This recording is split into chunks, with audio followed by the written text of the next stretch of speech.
Ladies and gentlemen, boys and girls, and friends beyond the binary, it's time for the podcast that also, not only will it put you to sleep, but if you're coding, according to listener MXX, and you need, something to be droning on in the background, to fill, while you can still focus on your coding, this is a pro-am tip. It's time for Sleep With Me, the podcast that puts you to sleep, or, the podcast you don't know what you need to listen to.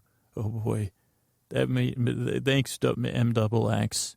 I want to thank everybody that's been sharing within their podcast app on Twitter and Facebook and all that. Great way to share the show. Thank you so much. And Halloween season is upon us. And if you're shopping for Halloween stuff on Amazon.com, please use our link, sleepwithmepodcast.com/Amazon.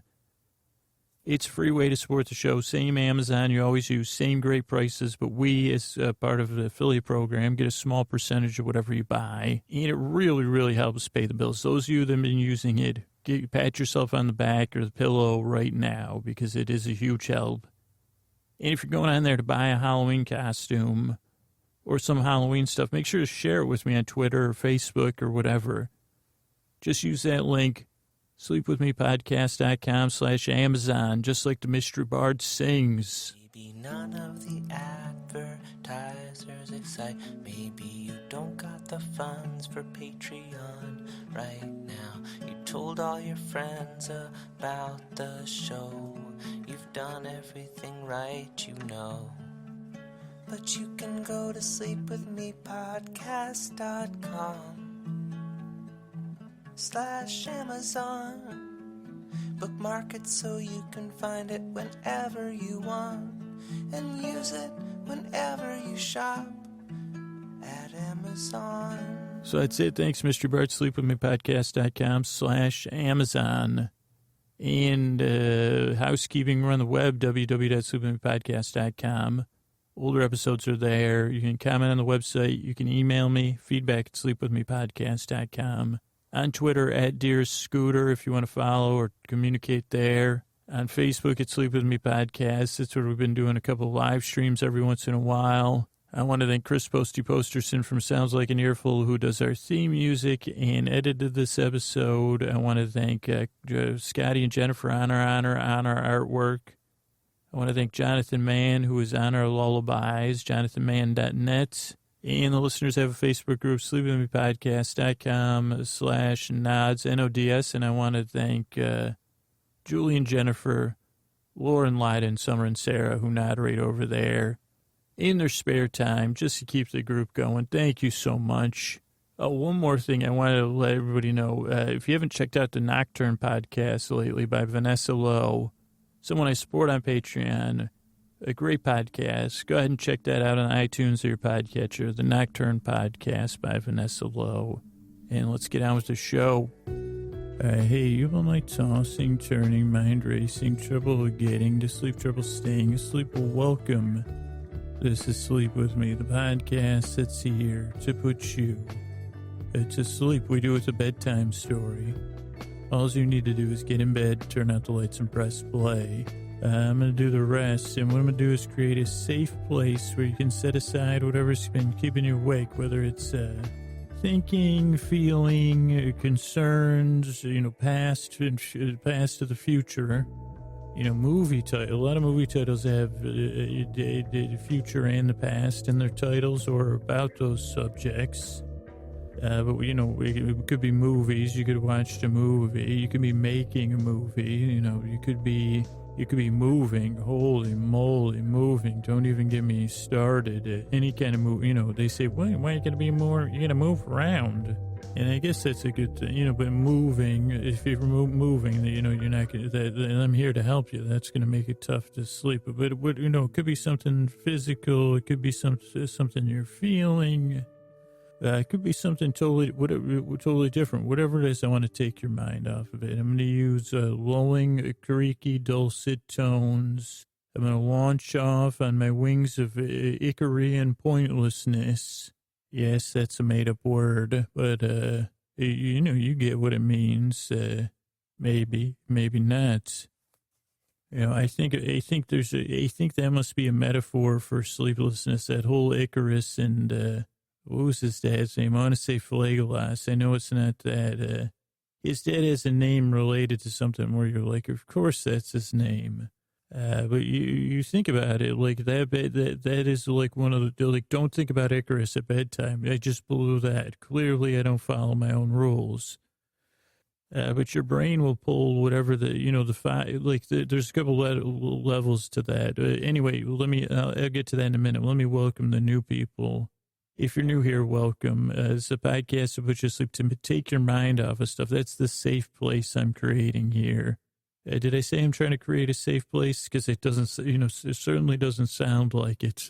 But I am, it's a metaphor. You can't get any safer than a mishandled metaphor. And that's what I do.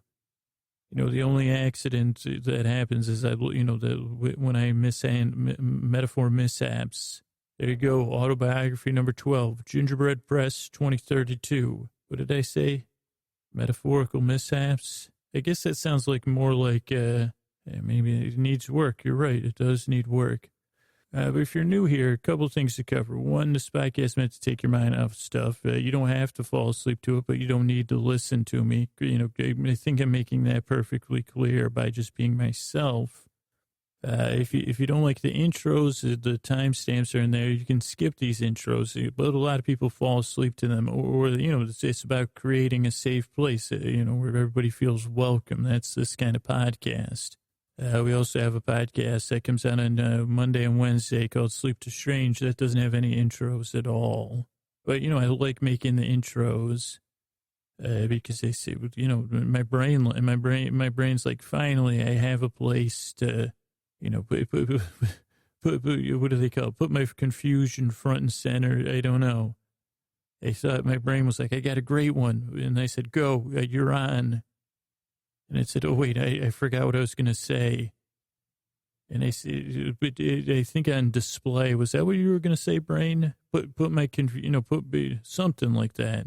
But this podcast is meant to distract you. You take your mind off stuff. You listen to me. Like, I'll do this intro for a little while. Maybe I'll try to get back to this Icarian thing. Then what I'll do is, do like a little setup, and then we'll be on to our, what do you call that thing? Every week I've been doing this podcast. I can never remember what it is. Procedural show, Nuns in Space, which is about some nuns in space, and me, Scooter.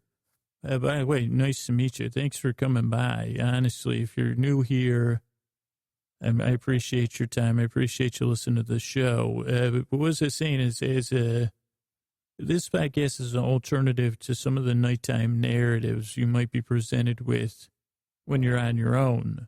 And one of those could be, I like using this term because I don't know what it means either. Not Icarian. I think I know what that means, even though that's not a word.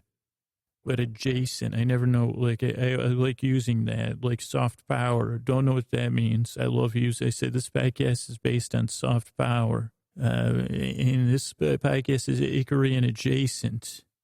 That could be a chapter in a book. I don't think that could be its own book, brain. But Icarian adjacent means like sometimes you lie down and you're faced with I don't know if that's I think it's the other one, not a paradox, the Icarian dilemma. Or my dilemma. I know the dad's name. It's somewhere in my gray goop matter, but the father's name's not coming to me. And I'm sure everybody's kind of yelling, and that's fine. Get it off your chest. That'll help you fall asleep. A little bedtime catharsis. Well, a lot of us are familiar with this thing, but there's a dad and a kid. They made these wings with wax and wings, feathers and wood or something. And they were in this tower, and they didn't have long enough hair like Rapunzel to climb. I guess Rapunzel couldn't use her own hair. There's a paradox, But I mean, she probably could. Maybe she did. But so they make these wings, to get out of there. They're in this tower. They want to hit the road because they think they're in charge of building a maze. They think, you want any of this sort of stuff with facts, you got to get a hold of Rick Riordan or somebody. But, Bullfinch. Who wrote the other one? Edith, she wrote Bullfinch, right? Edith something. But anyway, so they're up in this tower. They make these wings, and the dad says, okay, we're going to use these wings to fly out of here. Maybe they were doing a test flight or something. The sun happened to be out. And the dad's wicked worried. We got to get out of here. I got my son. We're testing these wings out. So a whole lot of projection. I don't know what they did. I don't think they had a DSVM back then because it would have been made out of tablets or something. But so they go start flying, and the dad says, whatever you do, don't have too much fun, more or less, And the kid says, okay, Dad, you're telling me these wings are going to work? And he says, oh, yeah, I think so, maybe. And then the dad says, but yeah, just, he goes, you're going to fly, but don't really fly. Just use it to get out of here. And the kid probably said, well, why the heck don't you just make a parachute then, Dad? What are you making these wings for? Again, I'm paramything here. And then so they start flying, and the kid, of course, as soon as the wings work, one, so the dad's like, holy crap, the wings work. Two, the wings work, and there's this young male. He's flying. He's been imprisoned, and he's flying, and of course he's caught up in the intoxication of flight. So he flies, flies and flies and flies, and then, of course, the wings were made from some, wax they were able to gather. Well, let's not get into the details of where where they're getting this wax from.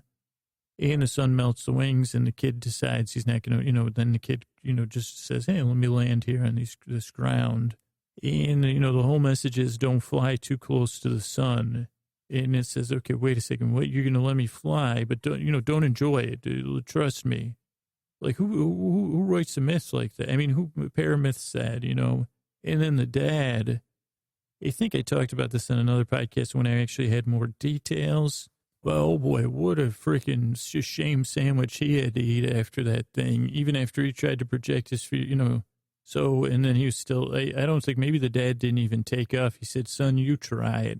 I think there's a couple other layers in there missing, but if any of that kind of stuff goes through a bedtime, like the never to fly too close to the sun or whatever, would you say, wait a second, because I have that, holy cow, that message has got a pathway in my brain.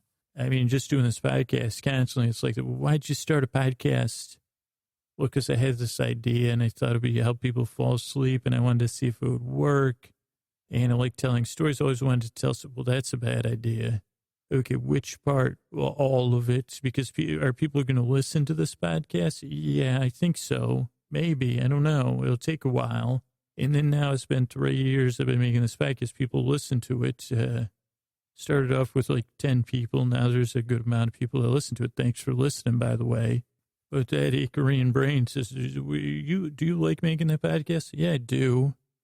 I like it. It's just challenging, but I really do enjoy it, and it helps people sleep, and I enjoy that aspect too. So I enjoy the creative part, and I enjoy it. Well, that's a terrible idea. You're still going to make that podcast.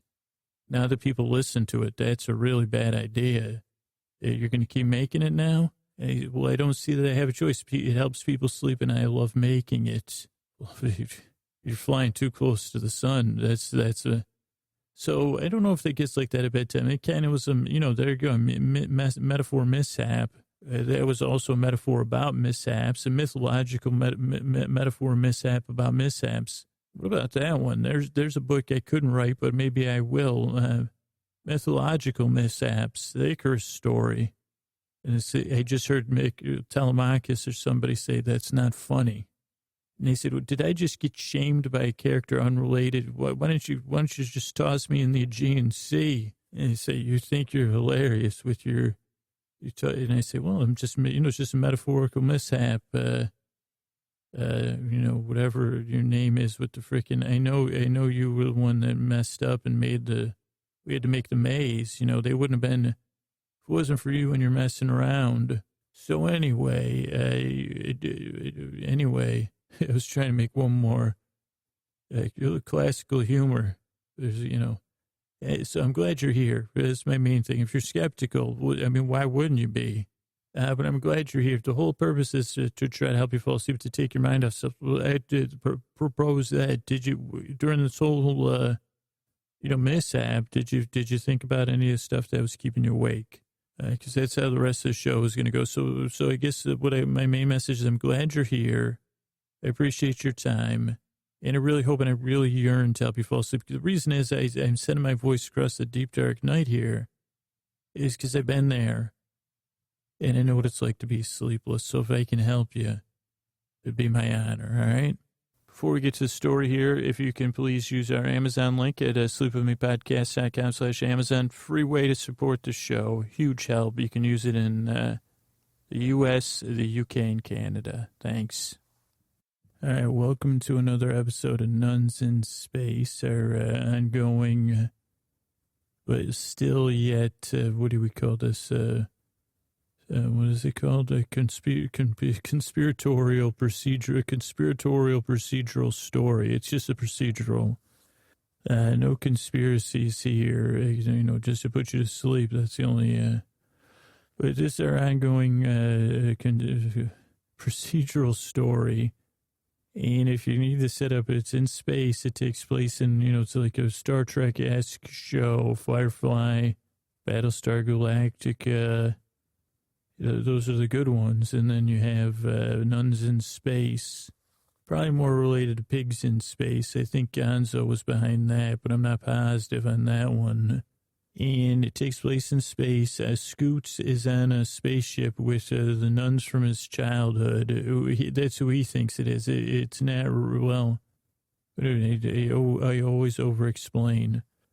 And they're in outer space. They're in search of the Natchez, another ship that they're lost, and they're following strings of delusion across the universe, which is their only clue to the location of the Natchez. And the Natchez finding the Natchez is the mission of the nuns that are on the ship. And it's about, here's a hint, it's a procedural story. So they're going to be looking for the ship, every episode, hopefully. Hopefully this episode's the one they find it, but, who knows?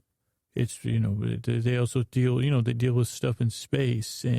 Not doing the greatest job introducing it, but also there's somebody, okay, he's finally you're here, about time, because I just botched the intro. Oh, my friend, I'm sorry, I don't do the intro. Did you hear about Brad and Angelina? Can you just get on the mic, please? Oh, okay, Nuns of Space. Ladies and gentlemen, boys and girls and friends beyond the binary.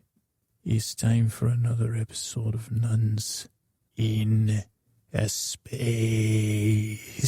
Yeah, this is my space sound. It's pretty good. Yeah, I heard about Brad and Angelina. By the time this comes out, it'll be old news. Oh, my friend, well, I have to go to comfort Brad. Is it Nuns in Space, friend? Oh, yeah, Nuns in Space, thanks. Hey, pen pal, it's me. Well, I guess they never asked if you have other pen pals.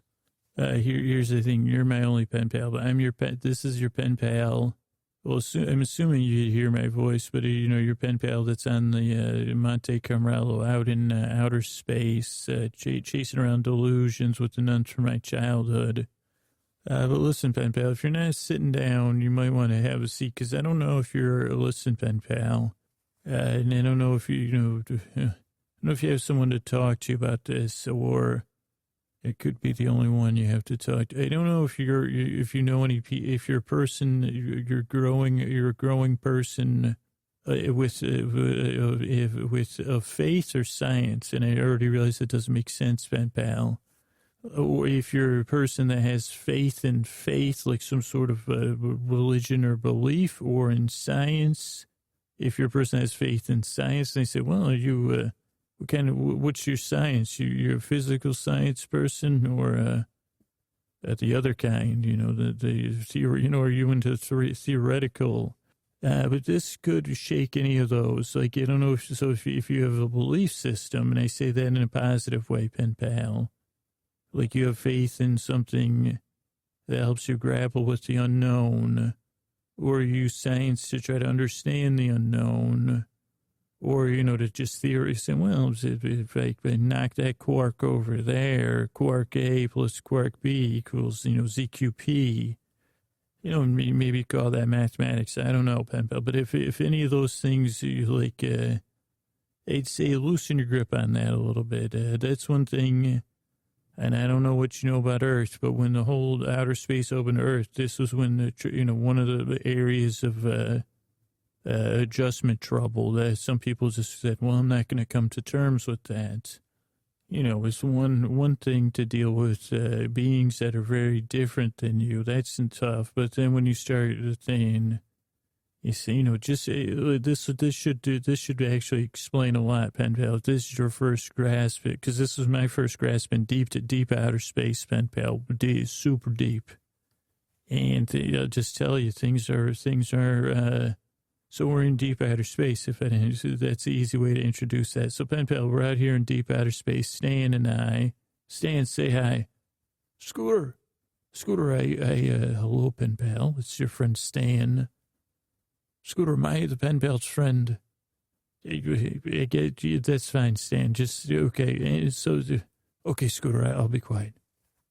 So Pen Pal, we're out here. We followed this really intense field of delusion, most intense we've come across. I felt like a rabbit chasing a carrot or whatever, or something. I said, like I drove the ship. And this was, even we jumped to get to this. That's how intense it was. And we're here at planet Tenno.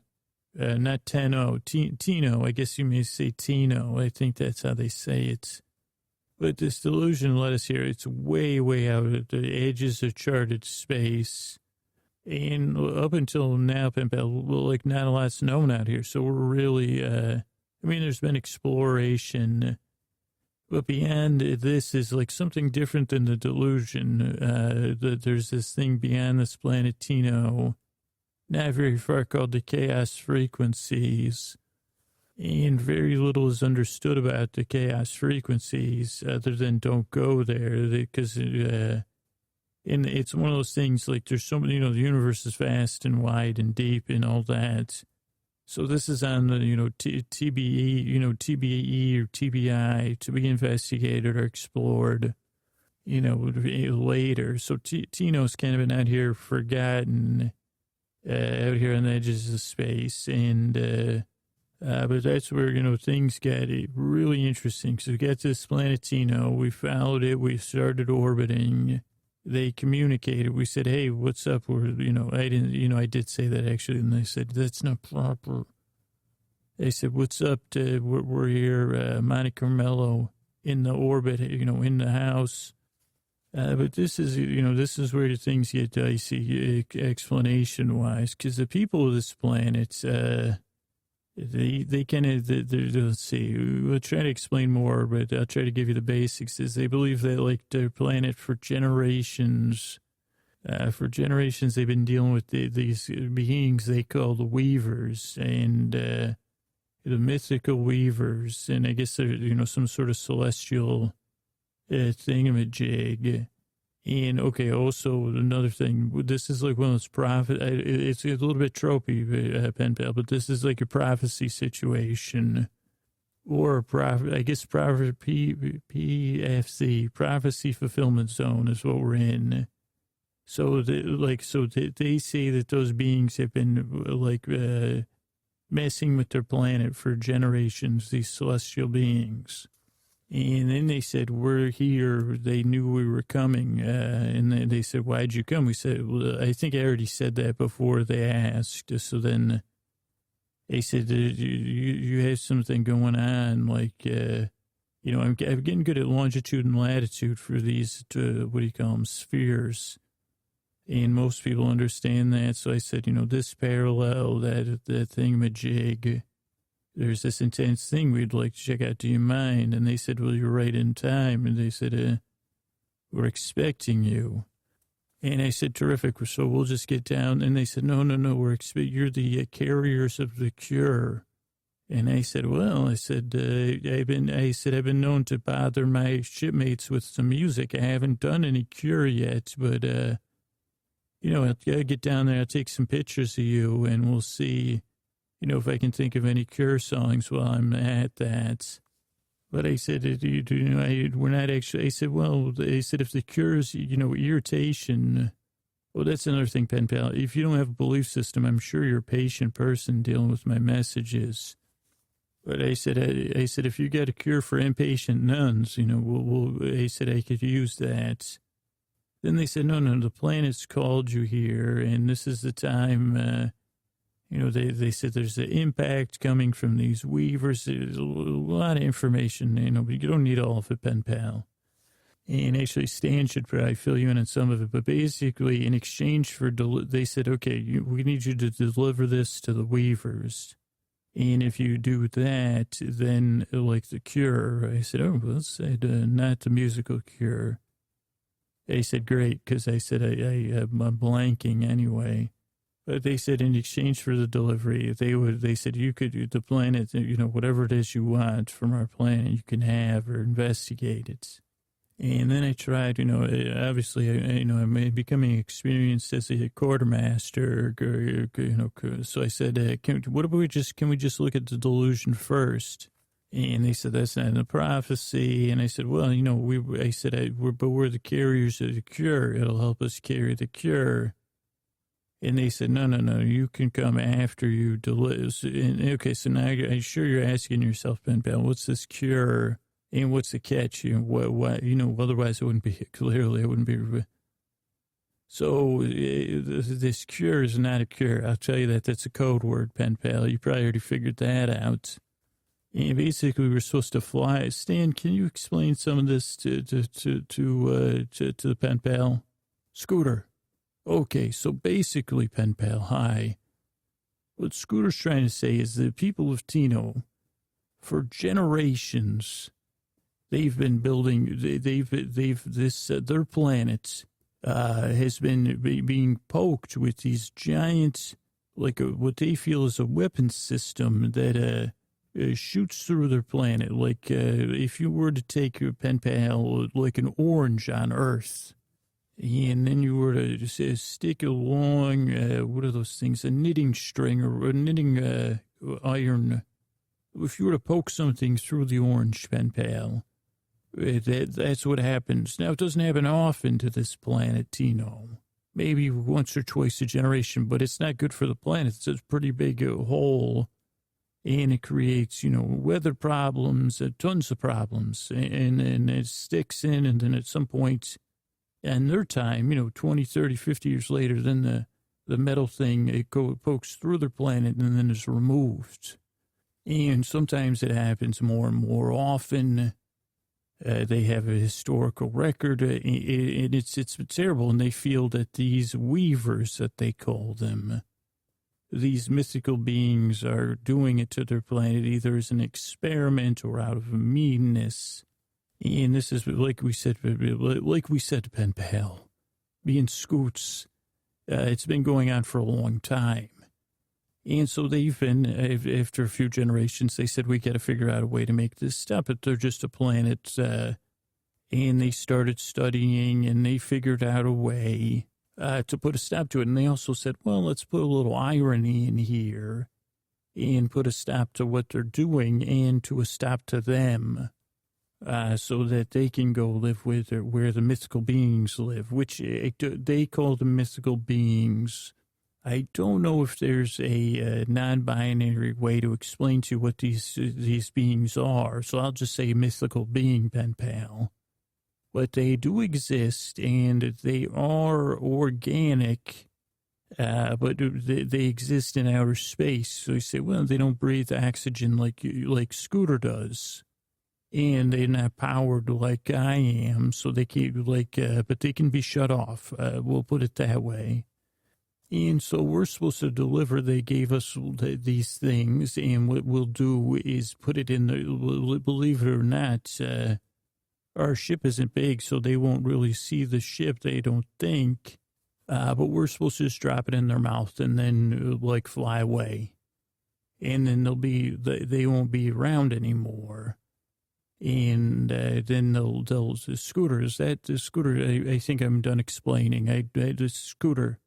So thanks, Stan. Sorry, I was looking at the window. We're gonna say, pen pal, those are interesting celestial beings, Stan. So pen pal, we're coming up on these celestial beings. They, again, I guess it gets weirder. This is not going to be good for your belief system. They look like small God, his pen pal, giant space beings. I guess that's all I can say. Looks like they're working on something. To be honest, they do look like they're weaving. Maybe that's why they're called the Celestial Weavers. Pen pal, I'll get back to you. I'm going to try to figure out what's going on, and I'll get back to you. Hey, pen pal, it's me. I'm back. Did you miss me? Because it was only a second. Hey, oh boy, this is getting interesting, pen pal. Okay, so these Celestial Weavers, they are so like, don't think I can explain it to you, and it didn't sound like Stan could too. But I guess that's what they are. They're Celestial Weavers. That's their job title and their purpose. And this seems like we're going to be, I think we'll hopefully be able to broker a solution. I'm trying to get a hold of Tino right now. And it looks like we're going to have to fly back there. But so these are Celestial Weavers. And remember I talked about that chaos frequencies. I guess that's some part of space. To put it easily, outer space that has to be kept at bay because it could spill into the outer space we know, which is the inner, So they're actually weaving some sort of celestial web. I know this sounds like straight out of the Roman book, something, but this is real, pen pal. So it's it's tough to accept. But these beings' job, or as they see it, is to keep weaving this web that keeps the chaos frequencies at bay from the rest of the universe. And what the Weavers explained to me, so they are pretty advanced, but it didn't seem. I mean, I don't know if they're smarter than me. That wasn't a joke, but I knew you'd laugh anyway, pen pal. But they said their position was, hey, we weave, time, they're bigger and they're celestial, whatever that means. So, time moves at a different pace for them. So they said their job's just to keep weaving. And they said, well, what's up with the planet Tino? You know what that planet is? And they said, oh, that ball, and they pointed.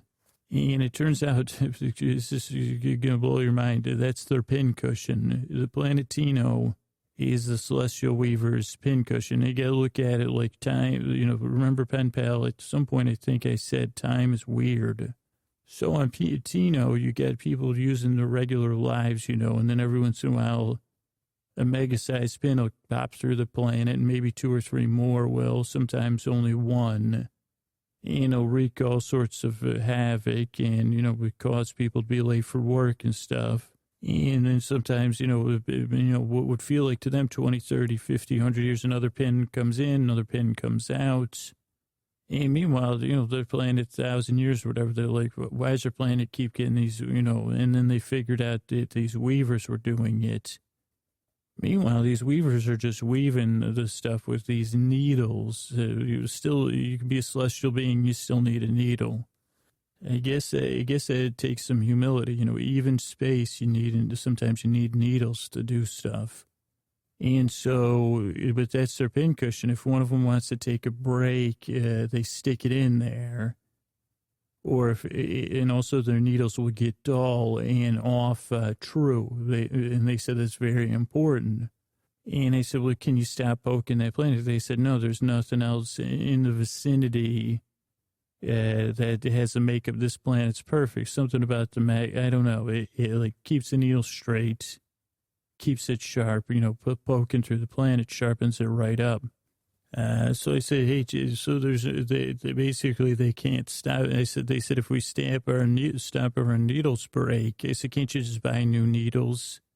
And they looked at me like I had 4 heads. And they said, no, these are the needles we need to use with the fabric of space. You can't just get them anywhere. And I said, I'm sorry, this is my first time in outer space and dealing with celestial weavers. And you believe me, it wasn't this simple, pen pal. There was a whole thing with communicating with them and then me getting irritated. And then the nuns, luckily I'm able to order them. But so they said, just get it. They said, because they said, there's a bunch of people living on that planet.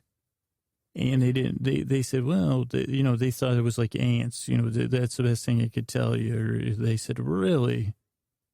And they said, they're pretty nice people that, they actually think, that we're supposed to help them, because they wanted us to deal with you.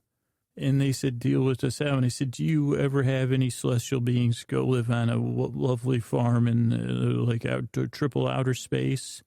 Do you ever have any celestial beings that go live on a farm in triple outer space? They said, we do.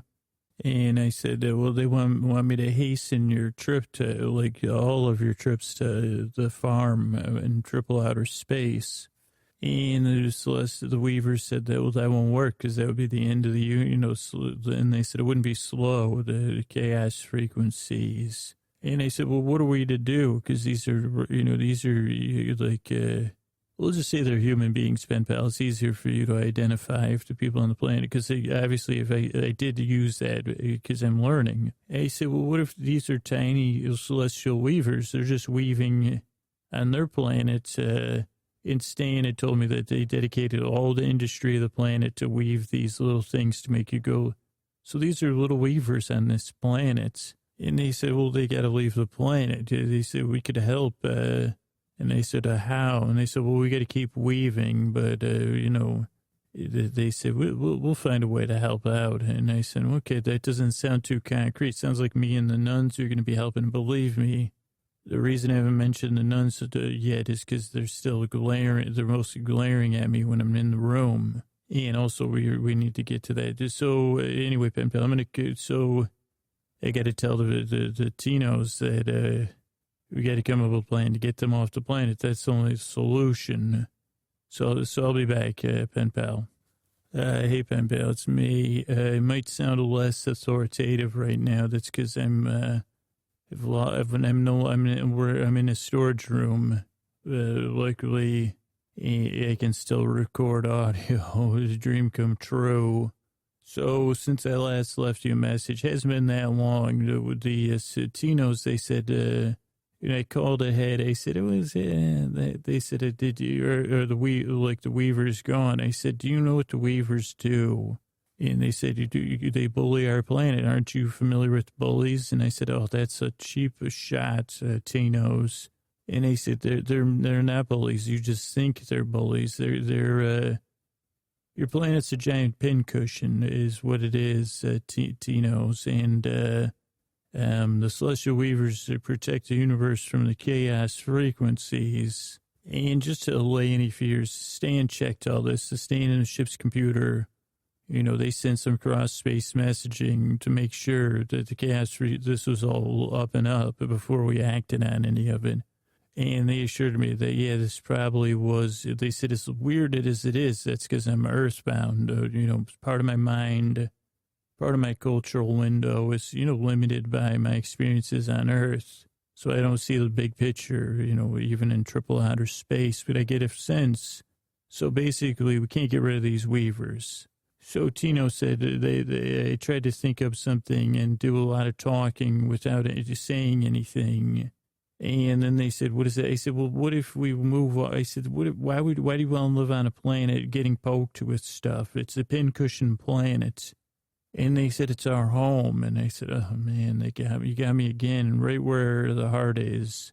And I said, how about we go see that delusion thing? And then we get everybody, I said, we can get everybody off this planet. Only take about 1,000 million trips. I said, we could do and then I figured out the Celestial Weavers, they got a bank account somewhere. So I said, I got plenty of money, nothing like this. The Celestial Weavers are hired, they're under contract. So I said, we could buy you a planet, we'll get everybody on. And they said, no, we've dedicated, this is like a generational situation, Pen Pal.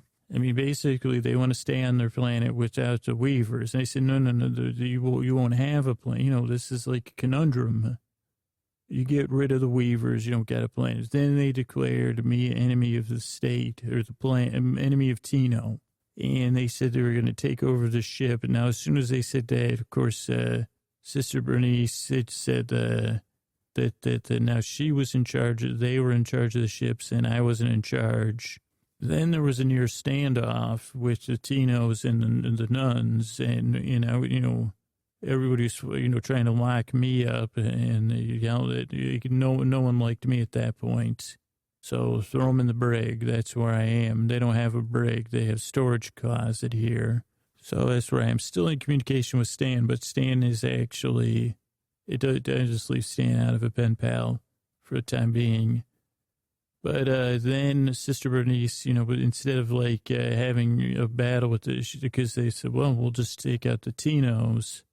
But the Tino said, well, we get to, already have the payload on your ship. We'll use it, it's an ironic weapon. It's just trying to unpiece that part. And then they said, well, we already, we'll end the thing that you're trying to seek. And then they said, well, they knew the nuns and I were trying to get to this delusion. So they said, well, we put something on that delusion that's not going to be there. If you mess with us, it's not going to be there. And that got Sister B's attention. She said, Bernice, she said, okay, let's figure out a way to fix this. And she pitched them. She's pretty quick on her feet. And so she said, well, what if we just take out one of these weavers? There's enough to fill in to keep the chaos frequency at bay, but it'll make them work harder. And then they'll have the one that we send to the farm, that one's in needles or whatever. And she said, that they'll find another solution once they know Tino's serious.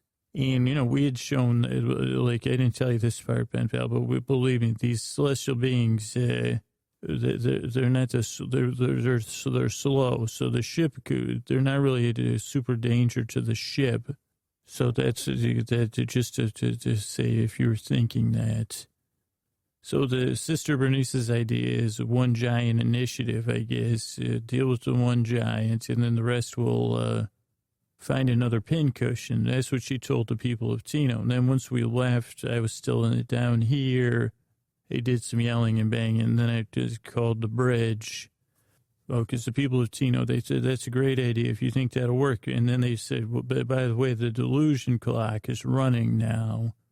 So if you don't deal with this giant, if we don't, because another thing, sometimes I forget this stuff.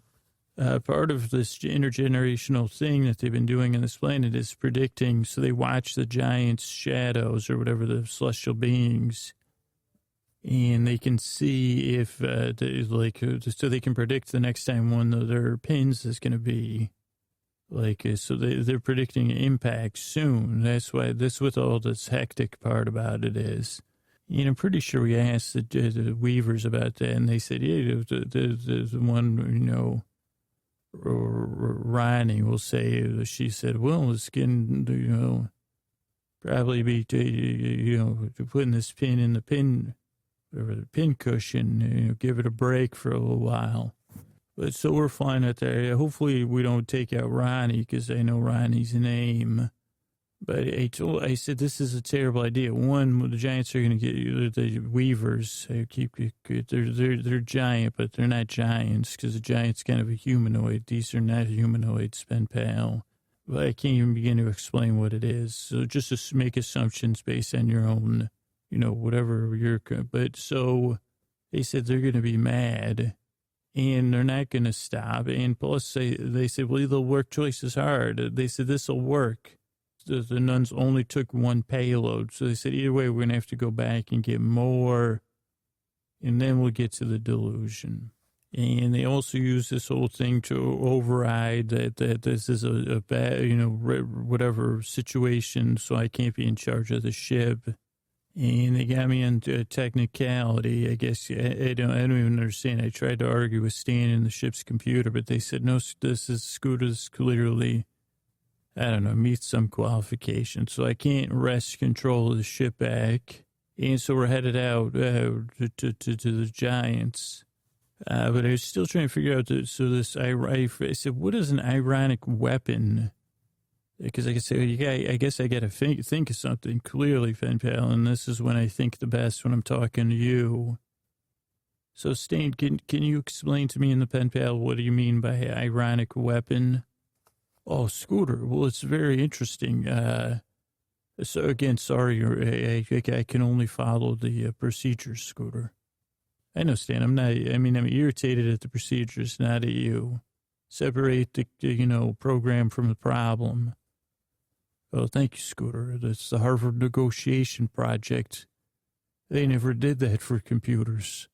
Yeah, I'm sure it's in your AI or something. No. So, Scooter, this is very interesting. So over the generations, and this was part of Sister Bernice's pitch too of how she won them over, Scooter. So they said they said, what are we going to do? They analyzed the. Now they didn't know that they were needles the weavers were using to weave the universe, but they did know there was some interplay between the planets, the rock and the elements on the planet in the metal of the needle, or the impactors they called them. And then once they figured out the weavers were behind it, they also want to get rid of all these. These aren't part of their planet. They don't like it. It symbolizes the fact that the weavers are bugging them. So, Scooter, this is what I mean by ironic weapon, is that there's elements from their planets which are in these things that you would get the weavers to ingest. That's it's a pill, right? And what will happen is it will generate. I mean, this is not what will really happen, Scooter, but this is the best way to explain it. That they will become magnetized, and then all of their pins and everything else, including our ship. I didn't even think about that, Scooter. I wonder, I'll have to run a ship's computer. Can you run an analysis of that? But Scooter, basically it'll make their insides a big magnet, and then everything will come into them, and that will be what causes their trip to the farm. And that's there's an irony because they're getting, yes, Scooter, and also it's that it took generations of engineering and research to come, and I think I don't even know if it is, because it's the only solution they could have come up with. And it will also catch our ship, is what you're saying. So this will be, can you get the nuns, can you get Sister Bernice to buy this? Scooter, she's under the impression we can outrun it, which she says we'll be fine. But won't he be pulling the pins from, what about all the other metal on the planet, Stan, of Tino? Well, Scooter, that's why they don't have any spaceships. I mean, they have some other elements, not just metal. This is outer space, Scooter. They don't just have steel and iron out here. But isn't our ship made of like steel and iron or something? Anyway, Scooter, don't worry about that part. But this could be Scooter. I can still consult with you and do my job. Believe me, they don't even know I'm not talking to you right now, Scooter. Okay, Sam, well, why don't you let the ship's computer know what's going to happen, and then see, once you run the protocols to see who's really in charge of the ship at that point, because it doesn't seem like it's a battle if we're going to follow through on what the battle plan is. You know what I mean? Scooter, you're right. Okay, but don't tell the ship's computer the ship's computer can play along, because it'll be once it's determined my orders are still good, just play along like I'm not in charge. Okay, Scooter. Okay, so let me keep thinking out loud here. Pen pal, Stan, ship's computer. Scooter, you don't need to talk directly to ship's computer. It's, okay, I'm just doing it because I'm buying time. So so basically what I was thinking, so we need a pincushion, and Tino doesn't want to be the pincushion. Okay, Scooter, I'm with you. And the weavers, they need a pincushion, because it holds the pins, because of it goes into the pincushion, but also because of some sort of elemental hold, you're saying, at the core of the planet or inside the planet that is also in this payload. Is that right, Stan? Scooter, it is. And something about the planet also straightens and sharpens the needles. Is that correct, Stan? Scooter, that is correct. And that's an incredible feat of engineering that the people of Tino, they've dedicated generation after generation to just finding a way to protect their planet from the, like, I guess the lone antagonist. It seems like their main problem. Scooter, it's been a unified effort. It has. And now we're going out there on a theory that they can make do with one less giant, right? Scooter, that is the theory, and it's based on some estimates that the ship's computer thinks it'll be fine, but with the not getting away in the of our ship, I don't know if it'd be fine for us now that you've brought it up. And then there's also the giants getting mad part. Scooter, you're right about that. And also, here's another thing to think about, Stan, and also you can, is it so the giant that decides to go to the farm, what happens to all their needles? They're just going to float. The reason you need a pincushion in space is so that your needles aren't just floating around space, correct? Oh, Scooter, you are correct. And how many needles do you think each giant has? Like, where are the rest of the giant's needles? Scooter, we guess that either they're it's tough to explain because of the speed the giants move at. But I think each giant has one sharp needle on them, one needle they're using, and one needle in the planet, Scooter. Okay, so they pull a needle out and they put a needle in, but that could take 50 years, Tino time. Scooter, that's pretty good shorthand. Okay. I'm coming up with a plan, Stan. Scooter, you rhymed. Okay, Scooter, what's your plan? Okay, thanks, Stan. So I have command of the ship, correct? Scooter, you do. Okay, have the ship's computer contact Tino, as sister or niece. And, just send whatever dots and dashes or something and say that they realize that we'll be caught in the magnetic pull and that we're refusing to deliver the payload.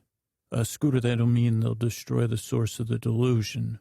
Yeah, I mean, because only problems are, that does mean that. Scooter, that's a clue to find in the chess.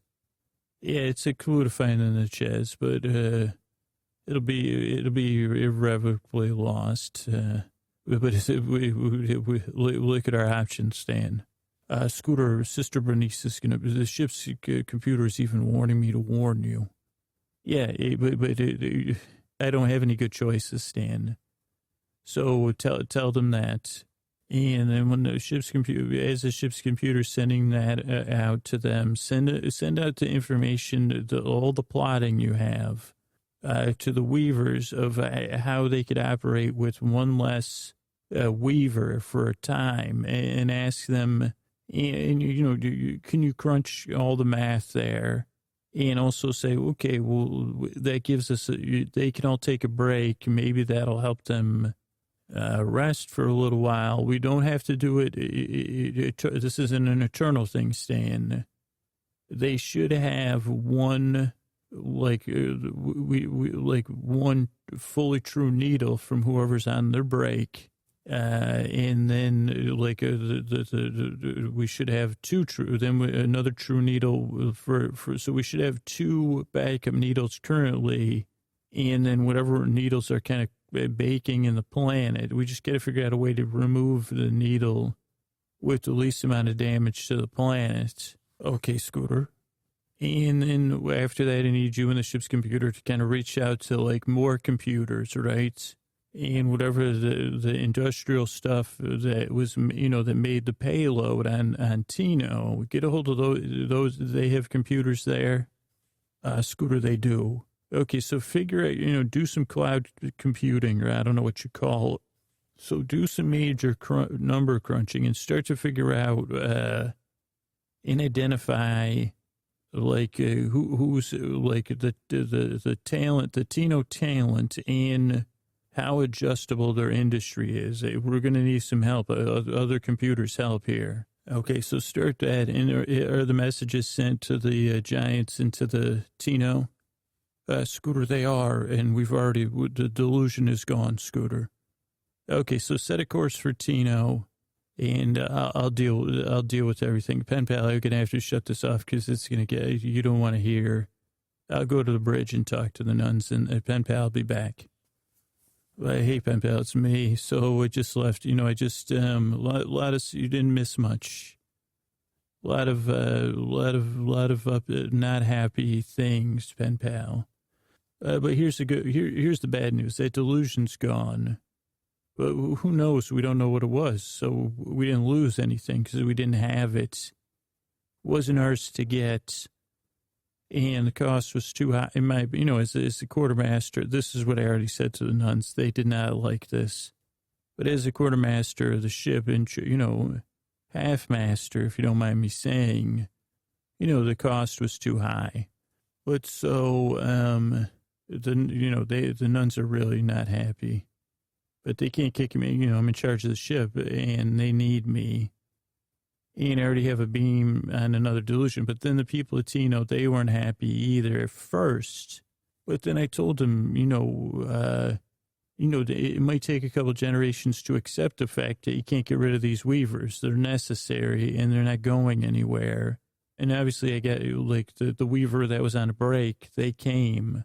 And even for the belief systems that they had on this planet, it rocked their belief systems. Once you see a weaver close up, and, they're celestial beings, so they have some flexibility. And I'm not just talking about like in yoga poses. But I said, hey, I bought us a couple, believe it or not, staying in the computers, they ran all the math. We got like a couple generations of Tinos before we're going to need another needle. I mean, we'll need to pull 2 out of the planet. We won't because we're already gone, Pen pal. That's why I'm sending this message. We're on our way to the next patch of delusion.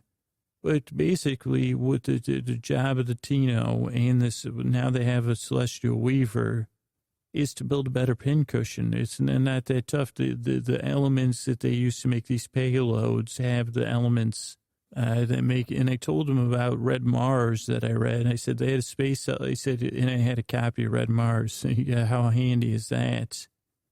I think that's the one with the space elevator. And I said, it tells you how to, I said, this book, it's fiction, but it tells you how to make space elevators for starters.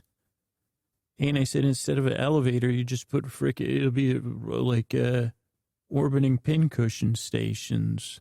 And I said that maybe even figure out a way to restabilize some of the stuff that the pin did, the original pinnings did to your planet. And I said, if you can dedicate your industry for these many generations, to fixing this problem, you can keep doing it.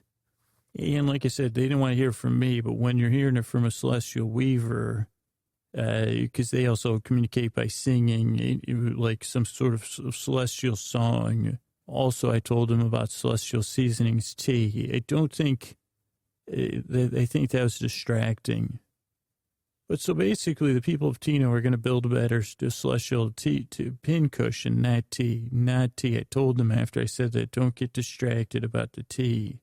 And then everything will be fine. They'll live in whatever you call that, like 2 generations from now, ideally. But I think they probably do it in 1 or 3. I think they have 3, 60. I don't even know how long a generation is, but 60 was a low number, right, Stan? Scooter, they'll be able to do it. We've run all the calculations. So problem solves. Moral of the story, Pen pal, build a better pincushion, not on your planets. Instead of taking, don't send celestial beings to the sky. That doesn't even make any sense anyway, right? Just build a better pincushion. All right, Pen pal, talk to nuns. Also, nuns don't forgive in this case. Okay, good night. All right, I want to say some thanks and good nights. People that reviewed the show. Terry, yes. Amazing. Never finished the episode because I fall asleep. Amazing idea. Then Diathora. Best sleeping forever. Have a hard time taking a sleep even with medicine. But it has helped a lot. In the beginning, it'd take about 5 to 7 episodes. Now, 1 to 2. Thank you. It helps have someone remind you to relax and focus on someone else. How about Sugar Monstra? Changing that so it's more sleepy. Does the trick great to fall asleep to. Thanks. Oh, Diathora was from Sweden. Sugarman is from the U.S. How fun does this sound? Be Funly from the U.S. A great podcast. It works. Look forward to it. Does a great job. I don't even hear the beginning sometimes of the story. I'm already in dreamland. Wish I had this when I was deployed overseas. Thanks, Be Funly. How about Jay Woods from Wisconsin? Use it daily. Helps me sleep every night. Thanks. I don't know if I need to read the review with this name. This podcast is terrible. 1538. It's pretty scary that there's 157 other people that had decided their screen name would be "This podcast is terrible." This person did say the reviews are deceiving, and I guess they don't like the podcast, which is fine. I tell my part of myself that. How about EIMS Super User from the USA? Just when I need it perfect. I absolutely recommend it if you have trouble switching your brain off. Enough to distract you, not enough to keep you awake. Plus, you can re-listen to the episodes you fall asleep to. And this one, wowza, this comes in from Hellgab32. That's a great one, Hellgab. Been having a rough time, and sleep's eluded me. Don't know why or how this works, but amazed. Even if I wake up, put this back on and get to sleep. Don't have much recall about the episodes. Bravo. Thanks, Hellgab. How about CAS Spokane? I always want to say Spokane. Better than Ambien or Lunesta. Love this podcast. Works better than anything. Can't sleep without my boyfriend. Thanks, CAS. Too much advertising. That's from NPT from Australia. Far too irritating. We only have two ads sponsors, so and believe it or not, I only get paid to make 4 of the 12 shows a month. So thanks, MPT. Perfect Anytime Missile 84. I've been listening for a month. My life's better because I'm rested. Put it anytime I need a nap. I work an erratic schedule, so it's good to help me be rested for work. Thanks. That's great. This one comes in from Frank IE, Insomnia Gone. Love the rambling intros. Thanks, Frank. Cozy up in bed. Turn out the lights and press play. Never make it past the housekeeping. Discovered it by accident when I was having a difficult time and insomnia. One night with Scoots and I was hooked. Thanks. Thank you. This is funny. What is wrong with this nickname? I don't know. Nothing, I'd say. There probably is something there that's witty, but what is wrong with this nickname? Fantastic sleep aid, they say. So there's nothing wrong with that review. Rely on this podcast more nights than not. Anxious human, lousy sleeper, quiet, intrusive thoughts, and get to sleep. Grateful it exists, and the archives are massive. Thank you. This is another one, Max Power with a triple X Max Power. This guy is amazing. You're amazing, Max. You got 3 X's on your name. Check it out based on my wife's recommendations. Great. Can never fall asleep, but this helps a ton. Some episodes better than others, but they all work. Thanks, Max. Jenny K from Australia. They're so good. I love this podcast. Relaxes me into sleep. Seriously happy. Keep going. Thank you. How about, do you have a toaster? Do you have a tiny toaster? Because tiny toaster says amazing really works. Struggle with anxiety and insomnia podcast helps me back to sleep. Keeps me from ruminating. Love it so much they became a patron. Thank you, Tiny Toaster. Make me want to sing Don Ho songs, but I won't. Love this podcast. That's from Insomniac Alley. I've been listening for over 3 months and love it. Thank you. Great fix when you can't sleep. Worth a try. Katie at 80. It says, a miracle. Scooters cured my anxiety-based insomnia I've been living with since middle school. I feel like a person again. Wow, and went from lying awake with a racing brain to asleep in minutes. Thanks, Katie 80. How about this shout out? Schroeder Plays the piano, I believe. It's just Schroeder Plays, though. I have no idea what this is about, and that's okay. I'm asleep every time. This one's a brain bot. KAKC. Jinx. Amazing. This podcast unreal. I have some anxiety at night. My mind starts racing, keeping me awake with negative thoughts, but My voice alone makes their eyes so heavy they can barely stay awake. Lifesaver, thank you. Over in the UK, Mama Adana does not like the podcast. Not the right voice. 20, also, first 20 minutes of credits and other housekeeping went on too long. Okay, well, not for everybody. How about this one? It works. This is from M. Baloo, who also loves Half Hour Intern. So that's a little crossover love, and they like the interview we did on Half Hour Intern and the crossover.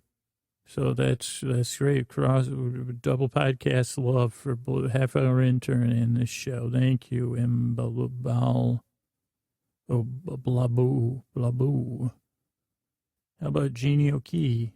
Jeannie O'Key from the UK says it's amazing and it works.